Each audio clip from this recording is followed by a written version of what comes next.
जैसा कि हम जानते हैं कि 1962 के युद्ध के बाद भारत और चीन के बीच तनाव की स्थिति पैदा हो गई।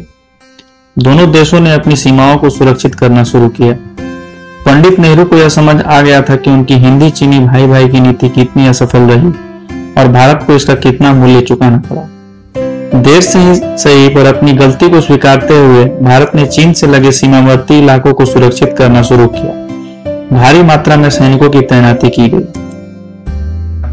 इनमें से एक क्षेत्र था चुंबी घाटी, जहां भारतीय और चीनी सैनिक 20 से 30 मीटर की दूरी पर अपने बंकर बनाए हुए थे। यह क्षेत्र भारत के संदर्भ में काफी महत्वपूर्ण क्षेत्र माना जाता है। इसका कारण यह है कि इसकी सीमा सिक्किम राज्य से सटती है, जो उस समय एक स्वतंत्र राज्य था। 1947 के समय एक लोकप्रिय मत के द्वारा सिक्किम ने भारत के साथ अपने विलय को अस्वीकार कर दिया और तत्कालीन प्रधानमंत्री जवाहरलाल नेहरू ने सिक्किम को एक संरक्षित राज्य का दर्जा प्रदान किया। इसके तहत भारत सिक्किम का संरक्षक था और भारत ने सिक्किम के विदेशी, राजनयिक अथवा संपर्क संबंधी विषयों की जिम्मेदारी संभाली। 1953 में एक राज्यिक परिषद स्थापित की गई, जिसके अधीन चोग्याल, जो उस समय सिक्किम के शासक थे, को संवैधानिक सरकार बनाने की अनुमति दी गई थी। 1970 में सिक्किम नेशनल कांग्रेस पार्टी का नेपालियों के प्रतिनिधित्व को लेकर विवाद छिड़ गया। 1973 में सिक्किम के राजभवन के सामने हुए दंगे ने भारत को आगाह किया। भारत को लगा कि अस्थिर सिक्किम कहीं चीन को हस्तक्षेप करने का मौका न दे बैठे।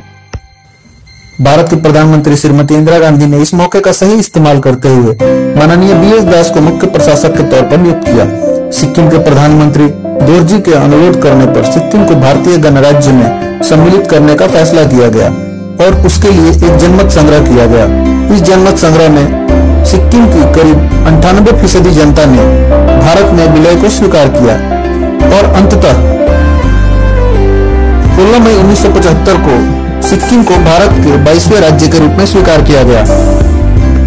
भारत की इस उपलब्धि से चीन बौखला उठा और सीमा विवाद को हवा देने लगा। चीन सिक्किम को भारत का राज्य स्वीकार नहीं कर रहा था। उसने 1967 में सीमा घुसपैठ की कोशिश करनी शुरू की। 1962 की सफलता से उसके मंसूबे बुलंद थे। 1967 में नाथू ला पास के इलाके में भारत और चीन का युद्ध हुआ और चीन को करारी शिकस्त मिली। भारत ने 1962 का बदला लिया और चीन को एक कड़ा संदेश दिया। 1967 के इस हार को वो पचा नहीं पाया और बार बार उत्तर पूर्वी राज्यों में घुसपैठ करने की कोशिश करता रहा। आज की स्थिति भी 1967 की स्थिति की भांति ही है। चीन भारत को जुदो धमकियों से डरा रहा है। जैसा कि हम सब जानते हैं, अंग्रेजी में एक कहावत है, बार्किंग डॉग सेल्डम बाइट। चीन पर खुद जमती है। उसे यह समझ लेना चाहिए कि भारत उससे निपटने के लिए पूरी तरह से तैयार है। जैसा कि भारत के सुरक्षा सलाहकार अजीत डोभाल का कहना है, भारत ने अपनी नीति डिफेंसिव मोड से डिफेंसिव ऑफेंस की तरफ मोड़ा है। हम किसी भी विदेशी घुसपैठ आक्रमण से निपटने के लिए पूरी तरह से तैयार हैं। जय हिंद, जय भारत।